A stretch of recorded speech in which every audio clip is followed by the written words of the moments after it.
Hello, everybody. Welcome to LinkedIn Live. My name is Inês Black, and I'm an assistant professor in the strategy area here at the Fuqua School of Business. Today, I will be talking about how firms' occupational variety can shape careers and increase workers' wages. This is a joint work with my co-author, Ana Figueiredo, and I will now start sharing my slides. As I said, joint work with Ana, who is at the University of Amsterdam. And to start off, I just want to set the stage with a couple of motivating questions. So one of them is that we know from a well-established literature that some firms tend to pay better than others across the board. And at the same time, there's this conventional knowledge or conventional wisdom that we need to switch employers often, particularly at the beginning of our careers, in order to increase our career prospects. And so we were trying to put these two together in this project and understand whether it is always the case that you need to switch employers often, or is there some other ingredient in the making of a successful career. So as I said, a well-established literature shows that better or more productive firms tend to attract better workers and also pay them higher wages. This is not simply because those firms just pay better. This is typically because there is super additivity going on, which is a big word for a simple concept, simply saying that more productive firms can extract more productivity from good workers than less productive firms. So if you think of a production function as this function F, this is to say that the productivity of the firm with the worker together yields more than separating the two units and having them produce separately. So if super additivity explains all of the matching between workers and firms in the labor market, then we can understand why this implies that more productive firms are then able to pay better wages because they are also extracting more productivity from workers. But what we found is that this was quite puzzling, together with other evidence, more recent evidence in the literature that tells us that even looking at similarly skilled workers, so workers that would be observably very similar in terms of their experience, education, and skills, we also see that a worker's first employer can have persistent effects on their wages and career trajectories. So if this was all about matching the better workers with the better firms, it should, on average, be irrelevant where they start their careers. They would eventually find the best match. However, we see this is not the case. So that suggests that super additivity, or this the two together equals more than the sum of the parts, doesn't fully explain long-term performance differences in the labor market. We also saw that there is some evidence that job mobility is partly driven by workers and firms learning about what makes them better. Another way of saying this is that workers are simultaneously working at a firm, but also learning about what their skills are and what would the best role or job title for them be. So that suggests that first employment is followed by a process of learning, both on the part of workers and on the part of firms. And so putting all these pieces together, meaning the fact that there is super additivity, or two together are equal to or are bigger than the sum of their parts, and as well, these two pieces of evidence that there is some learning and that first employment matters, then our research question in this project was, do workers starting their careers at firms that offer them more exploration opportunities, meaning more occupational variety, do they achieve better outcomes as well, or do you really need to switch firms? And if they do achieve better outcomes, do they do so through learning about what is the best job title or the best role for them? So we set out to answer these two questions, and we got our hands on some really cool data for the whole of the Portuguese labor market. So this is a class of data sets that exists in other countries in the world as well. It also exists in the US. These are called matched employee-employee data sets. We have a time span from 1986 to 2021, so a pretty comprehensive number of years, meaning that we can observe the career trajectories of the vast majority of workers in the country during these 3 decades, give or take.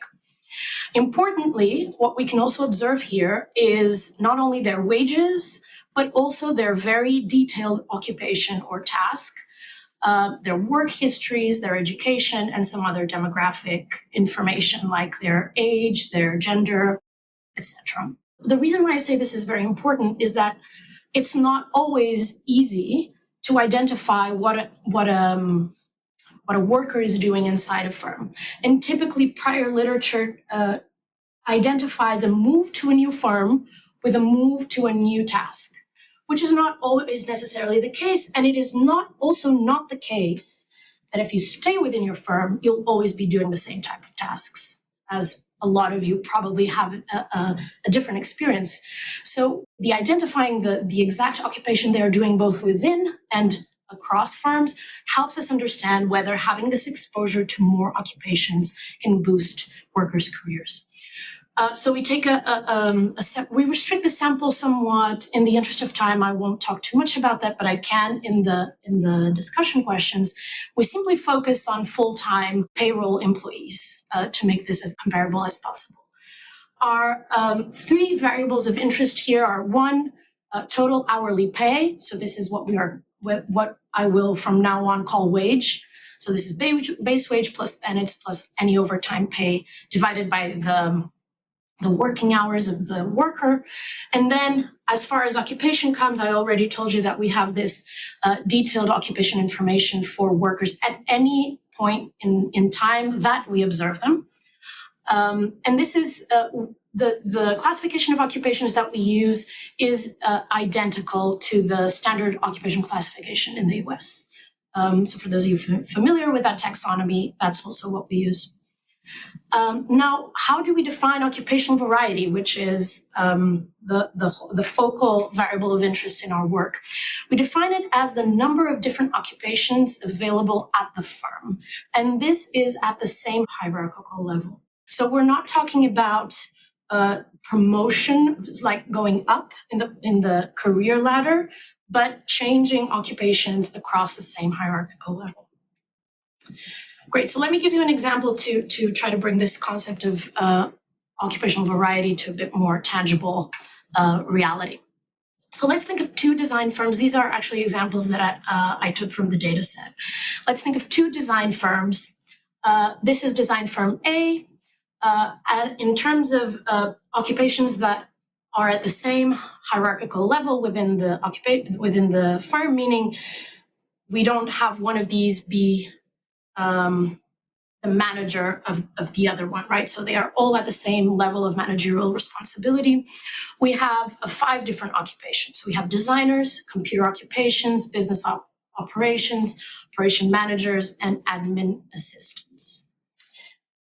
Within the same industry, we find a different design firm. So we call this design firm B, where they have, as you can see, a considerably higher number of occupations, from engineers to sales representatives to computer occupations, marketing sales managers, media and communication workers. So there's more tasks to do within this company to produce this arguably a very similar service, since they are within the same 3-digit NAICS or 3-digit industry codes. So they are competing in the same product market, but they have a different number of occupations available to their workers. And so our methodology here was to use these careers of the workers, particularly during the first 10 years, so that we can have a big chunk of workers that have at least 10 years within our panel. And we analyze these career trajectories where we see both switches across firms and occupational switches within the same firm. So we can compare whether wage prospects increase if they are changing within the same firm to different tasks, or if they're switching to a new employer. And of course, wages is our main outcome of interest.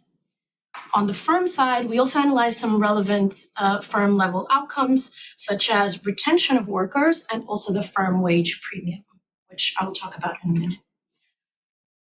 So here is a sort of a summary of our main results at the worker level. So let me walk you through all of the columns of this table.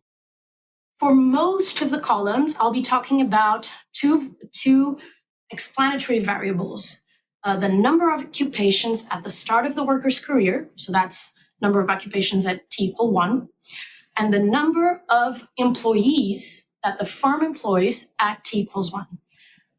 This last variable, the number of employees, is our attempt to try to capture how big the firm is. Because one question that may be in your mind is, well, of course, if we start our career at a larger company, that company will probably have more occupations, and that means that I will be able to switch more. And so is this a size effect or is this an occupation effect? So we also had that question, especially because prior literature has identified that firm size is important in determining careers.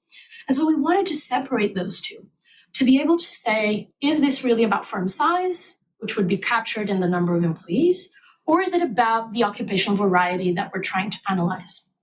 So for example, if you see columns 1 and 2 offer an interesting mirror image for these careers.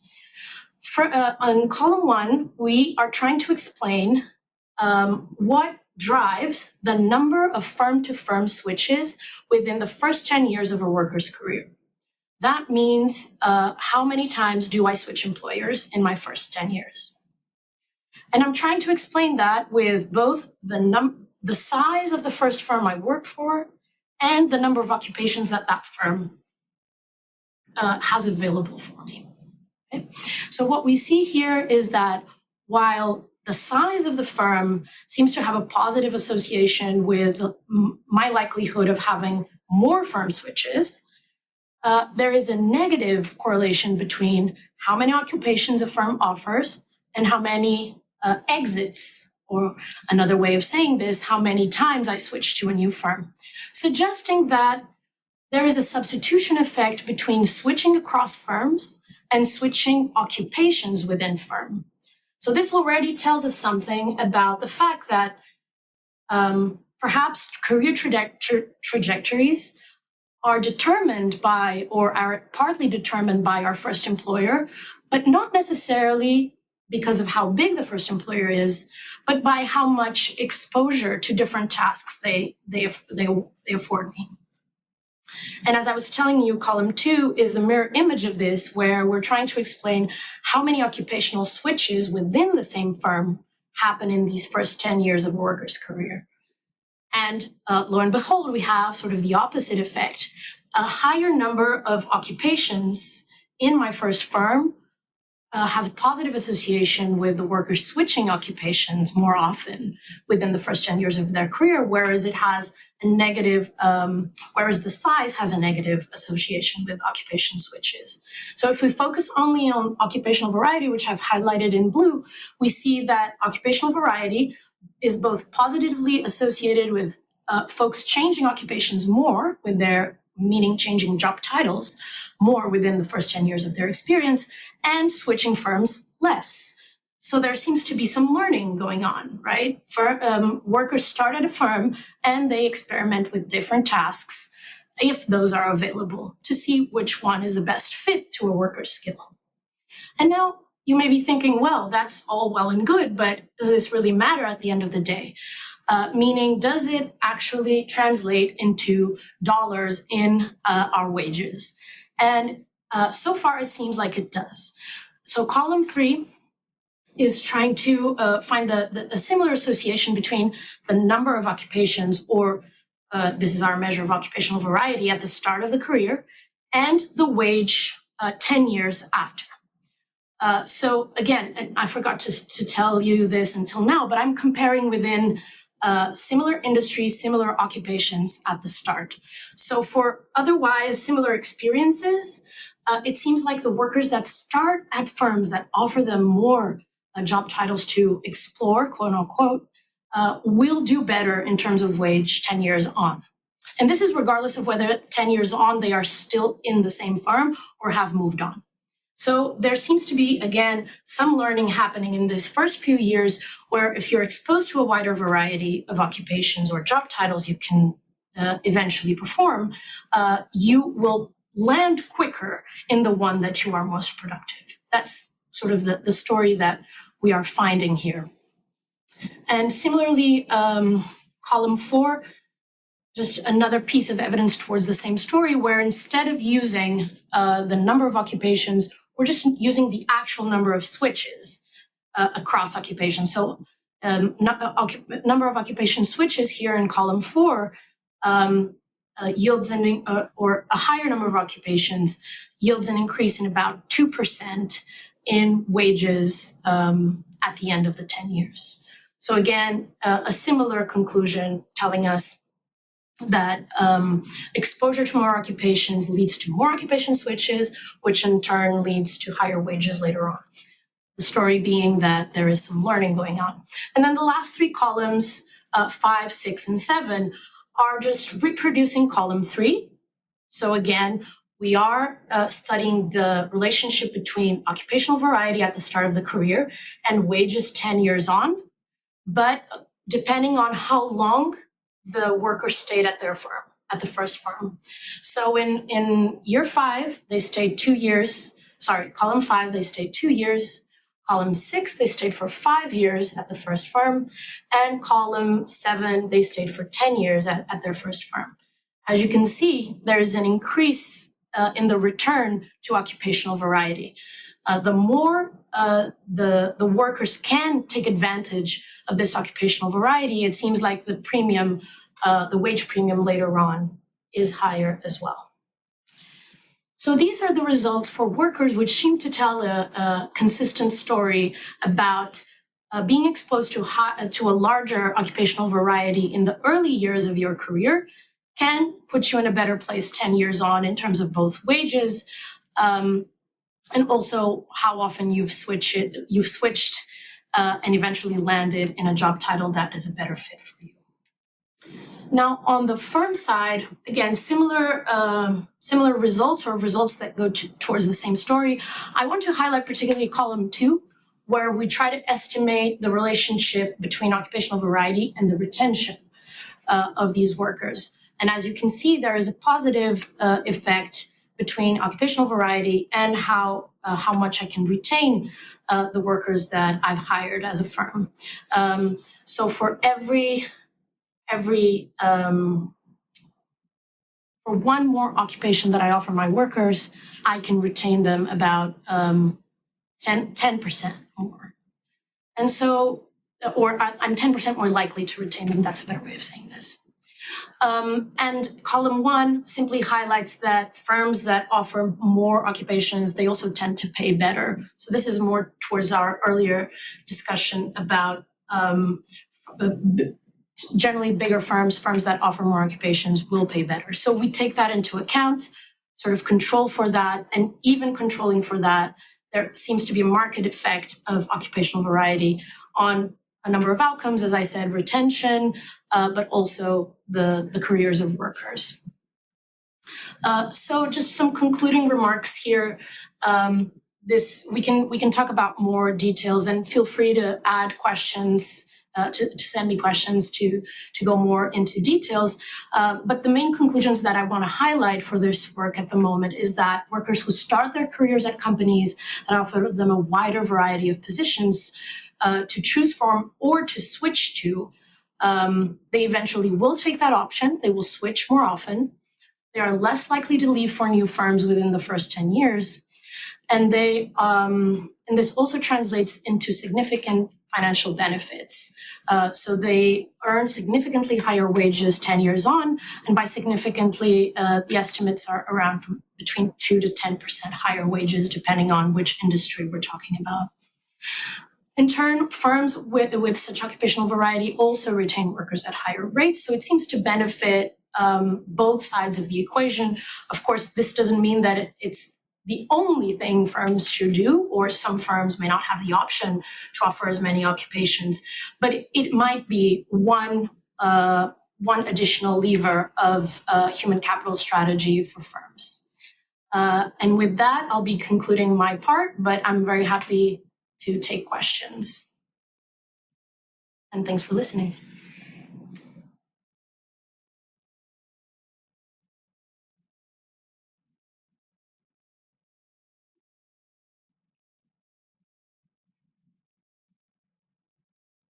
So one typical question that we get with this work that I actually just started to touch on towards the end is this a possibility for all firms from the perspective of the firm? Can a startup be considered as offering a lot of occupational variety if they are just getting started? I have actually other work about other levers of human capital advantage with some co-authors here at Fuqua as well, but specifically toward that question. So I will say two things. Of course, the scale is going to be different if you're looking at a small startup firm versus a very established, mature, large firm. The larger firm is going to be able to offer more occupations for workers to choose from, and it might just have that tradition in any case. But the other thing I'll say is that our results are comparing within firms of the same size. So this means that we can still be comparing two small firms, and it still is the case that the one that offers more opportunities for occupational switching is also offering better prospects for workers 10 years on. So both are true. It is both true that this is more possible for a larger firm, but it's also true that even at the margin, the effects hold for smaller startup-like firms.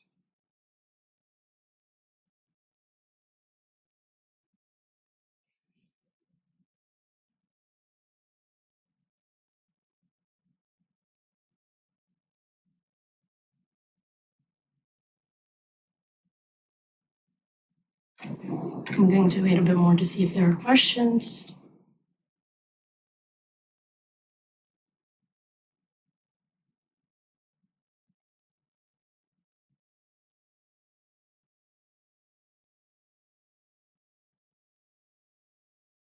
I got a question about why 10 years and whether we are looking at longer periods too. So great question. Why 10 years? Couple of answers. One, comparability with prior literature. So we want to be adding something to how other work has been done before. But importantly, I don't know if I'll go back to just the data description. So you see, we have this panel from 1986 to 2021. Of course, for some workers, we observed them a lot more than 10 years. But for a lot of them, we observed truncated periods of their careers because they were either already working in 1986 for a bit of a long time, or not yet working and entered the labor force much later. And for those, we sometimes only observe 10, 12 years. So we're trying to capture a number that allows us to use as much information as possible to reduce selection bias. We have done some robustness checks with 15 years and also like whole careers for the workers that we observe. There is a similar effect, though it attenuates towards the end of the career. But I wasn't showing them today here just for the sake of time, but great question.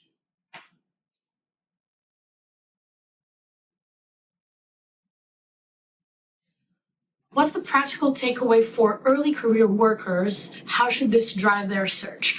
So I think the practical takeaway, in my view, and of course, it depends a lot on the roles that a worker is trying to achieve and the type of career they're wanting to have. I think the one thing I would say is don't discount a smaller firm that offers a lot of exposure to different type of tasks. Sometimes we tend to think two things. At least for those of us who think a lot about labor markets, we tend to think two things. One is that larger firms are better to start your career. And the other one is that you need to switch firms very frequently in order to land on the right match or the right job. And I think the takeaway that I would try to highlight here is don't discount perhaps smaller firms with more exposure to different types of tasks, which will turbocharge that search towards the right role.